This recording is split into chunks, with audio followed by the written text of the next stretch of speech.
Mr. Vandermoss, Mr. Plummer, Superintendent Edgerly, Board of Education, teachers, friends, family, students of the graduating class of 2013. Thank you for the huge honor of letting me be with you all today. You are all a very wonderful, good-looking bunch of sputters, and I'm thrilled to be here today with so many hot potatoes. My little cousin is 3 years old. His mom, my Aunt Christina, is white. His dad, my uncle-in-law Encore, is Indian. And my little cousin Kieran has skin the color of hot chocolate. And he is adorable.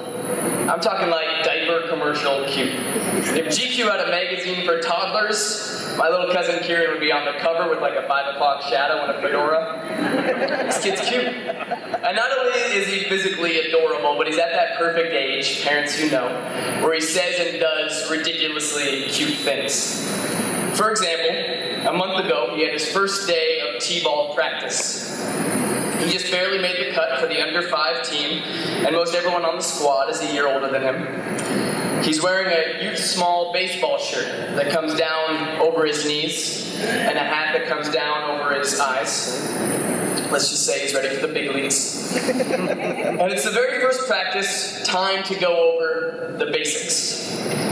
The coach brings them all to a huddle on home plate, and he says, "All right, everyone, who here knows where is first base?" Everyone scratched their head for a minute. Johnny in the back picked his nose, and suddenly, as if inspiration struck him like lightning, my cousin Kieran, hands shot into the air. "Yes, Kieran, show us where it is," and immediately Kieran takes off, running at full speed towards third base. Everyone else, thinking he had the right answer, took off running after him. It was like a bumblebee swarm heading towards the wrong hive. The coach just put his head down and shook it slowly back and forth.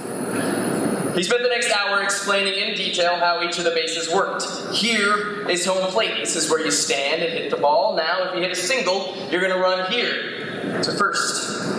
He walks the entire group over, a little swarm of 3- and 4-year-old munchkins, to the first bag. If you hit a double, you'll go to second base, right over here. And if you hit a really big one and you run really fast, you'll get to third base, right here. And of course, if you smack one out of the park, if you slam one into the stands, well, then you'll hit all the way around the bases, back to where you started, right here, for a home run. This whole process took an hour. And at the end of their very first practice, the coach took a big breath, satisfied with his expert teaching, and asked one more time, "Okay, everyone, where is first base?" And without hesitation, everyone threw up their hands and pointed in all the wrong directions. A single one pointed to first base. Johnny, in fact, was still pointing right up his nose. The coach's palm went right to his face. Where is first base? I think for the past 13 years, you've been working toward that question. Until today, you've been standing on home plate, swinging at pitches. Learning what you like, learning what you don't. Struggling through relationships and school lunches and that awkward growing phase and that phase where your voice cracks when you're flirting with the girl that you like and the physics tests and starting essays the night before they're due. You've been on home plate for the past 13 years, more or less forced to be here at school. To be taught what the HESP test needs you to learn. To be taught what some old people, many years ago, decided were your required courses. And for some of you today, that has helped you figure out, helped reveal what you care about. Some of you read To Kill a Mockingbird for the first time and were inspired to become a lawyer, like Atticus Finch. Some of you read Lord of the Flies and wanted to become a psychologist or be on the next season of Survivor. Some of you took an art class and realized you wanted to make beautiful or important or revolutionary things. Some of you went to the gym more often than I did. And want to go on to play college or professional sports. Some of you spark noted The Great Gatsby and want to be a stockbroker or date Leonardo DiCaprio. All of us want to date Leonardo DiCaprio. Some of you got cast in the school play and want to go on to make people smile or laugh or cry from on stage or on the screen. Some of you sat in the front row of your government class and felt moved to help fix our broken politics. Some of you met a friend or a teacher who encouraged you to follow your passion of singing or dancing or writing or professional Angry Bird playing. And still some of you, if not perhaps most of you, are going to walk away today totally clueless of what's next, of what you truly want to do, of what you want your career to be all about, of what that next step is. But at this point, whether you know what you want or not, you are all on the same playing field. You all hit well enough over these past 13 seasons to make it to this wonderful, terrifying day. You are all in your strange team uniforms, your cap and gown so formless and baggy and poorly fitting that you look a lot like my cousin. You're all walking away today, the graduating class of 2013, with a high school diploma. And some of you have fantastic batting averages. Some of you not so much. Each of you have struck out a few times, made a few errors, but all of you have made it to this day. To this momentous occasion, you're walking away with that piece of paper you've worked so hard for. And finally, after 13 years of being required to show up to school, 13 years of being stuck on home plate, you are finally free. Free to never again take a math class. Free to never again read a classic novel. Free to never again sit through a boring motivational speaker assembly. Don't laugh, that was free to never again eat cafeteria pizza. Free, in all honesty, to do whatever you want. Some of the parents are like, shh, don't tell them. They don't know yet, but it's true. After today, you are totally free. The only thing you have to do after today is pay taxes and die one day. That's all you have absolutely to do. Otherwise, you're totally free to finally move past home plate and run the bases. And so, like my 3-year-old cousin's coach, I must ask you at the end of our 13-year practice, where is first base? What do you do next?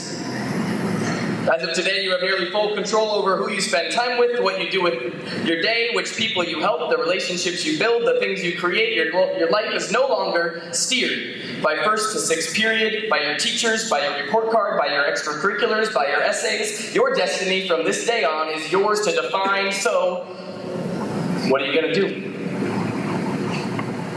I believe the answer to that question lies in the wisdom of my baby cousin. When presented with a question he didn't really know the answer to, instead of standing around with the rest of the kids scratching his head, he just started running. You know, they say good things come to those who wait.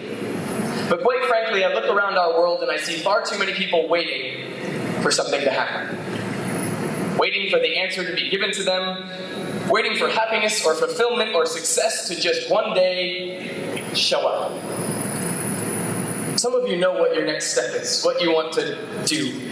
Many of you are going on to grade 2 or 4-year colleges or technical schools. Some of you have jobs or internships lined up, and many of you think you know exactly how you're going to spend the next 4, 8, 10, 40 years going from first to second to third base and all the way home. But for everyone here, to the people who think they have their path all figured out, and to the people who have no idea what they're going to be doing 24 hours from now, I think it's important to note that our world is changing. That the traditional path of high school to college to career is becoming a thing of the past. That life is no longer a straight line. That life is no longer linear. It used to be that once you graduated high school, the most logical path would be to run to first base, to college, to get your degree, and on to second, to your career and financial security, and onwards to third, your family and kids in your mid-40s, and finally to home, to your pension and social security and retirement. But life is not linear anymore. There are no longer any guarantees that a college degree will get you a job. There is no guarantee that a law degree will land you at a law firm or that a PhD will land you with the cast of Grey's Anatomy. There is no guarantee that the career you walk into today will be relevant or even in existence 5 to 10 years from now.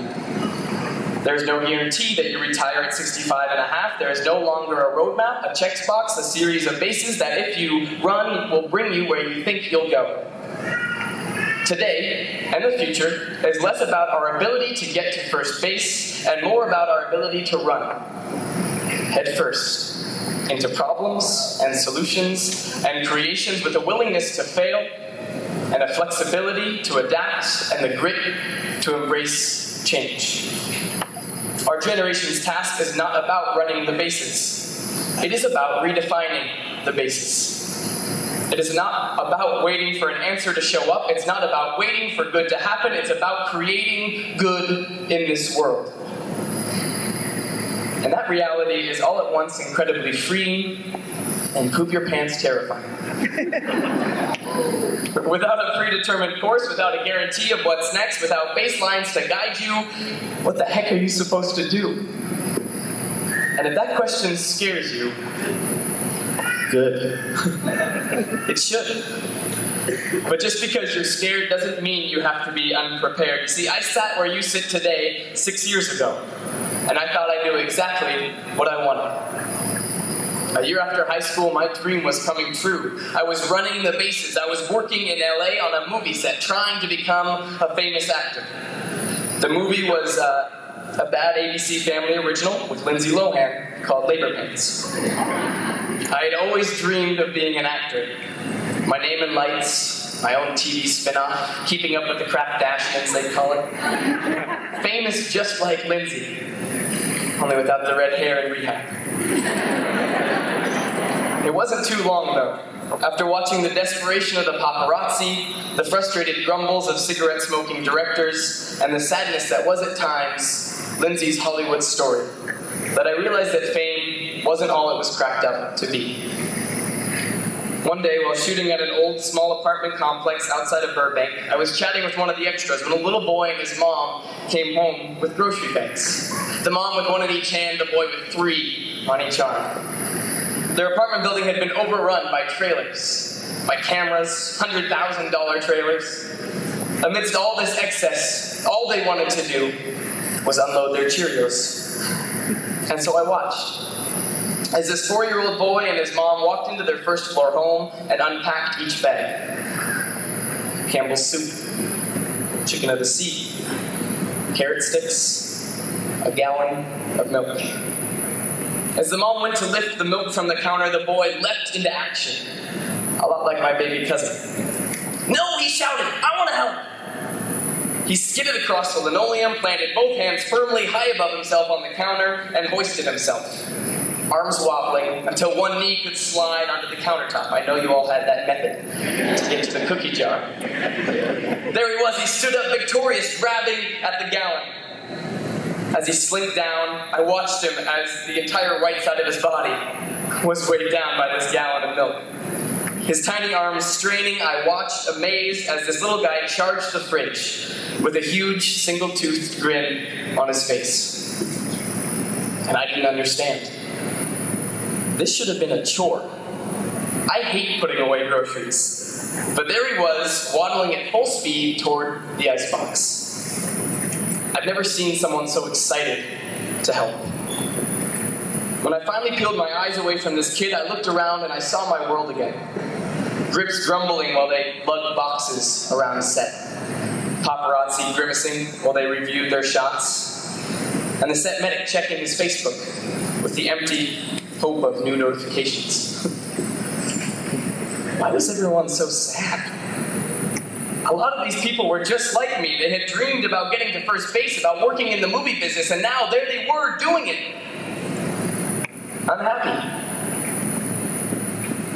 Somewhere along the line, I think they got so concerned with what they have to do that they forgot about how and why they were doing it.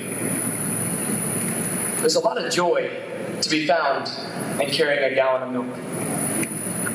It was that day I realized I didn't want to be Hollywood famous. I didn't want to be an actor.